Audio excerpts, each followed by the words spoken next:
வணக்கம் நண்பர்களே, இந்த வீடியோவில் எதை பற்றி பார்க்க போகிறோம் அப்படின்னா, ரேஷன் அட்டைக்கு ஒரு முக்கியமான மகிழ்ச்சியான அறிவிப்பை பற்றி தான் பார்க்க போகிறோம். இது என்ன அறிவிப்பு, என்ன சொல்லியிருக்காங்க அப்படின்னு இந்த வீடியோவில் பார்க்கலாம். ஸோ வீடியோ ஸ்கிப் பண்ணாமல் கடைசி வரைக்கும் பாருங்கள்.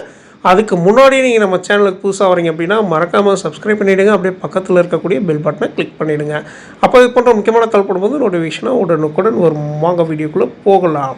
தமிழகத்தில் தேர்தலுக்கு இன்னும் 5 மாதங்களே உள்ள நிலையில் முந்தைய அதிமுக ஆட்சியில் வழங்கப்பட்ட பொங்கல் பரிசு தொகை மற்றும் பொருட்கள் தரமற்றதாக இருந்ததால் மக்கள் மத்தியில் இருந்த அதிருப்தியை சரி செய்ய வேண்டிய கட்டாயம் திமுக அரசுக்கு உள்ளது. இதன் காரணமாக வரவிருக்கும் பொங்கல் பண்டிகைக்கு ஒவ்வொரு ரேஷன் அட்டைதாரருக்கும் ரூபாய் 3000 வழங்கலாம் என்று மூத்த அமைச்சர்கள் முதல்வர் மு.க. ஸ்டாலினுக்கு ஆலோசனை வழங்கியுள்ளனர்.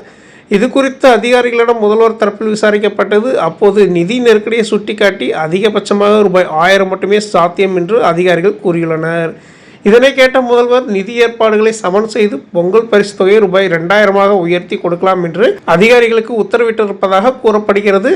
இதன் காரணமாக கூடிய விரைவில் பொங்கல் பரிசு ரூபாய் 2000 பற்றிய அறிவிப்பு வெளியாக இருக்கிறது.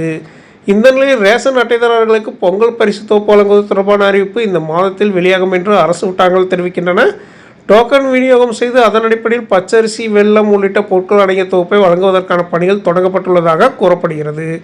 மேலும் ரூபாய் 2000 பரிசு தொகை குறித்த அறிவிப்பு விரைவில் வெளியாகும் என்றும் கூறப்படுகிறது. ஓகே நண்பர்களே, இது போன்ற முக்கியமான தகவல் பற்றி தெரியணும் அப்படின்னா நம்ம சேனலை சப்ஸ்கிரைப் பண்ணிக்கோங்க. நன்றி.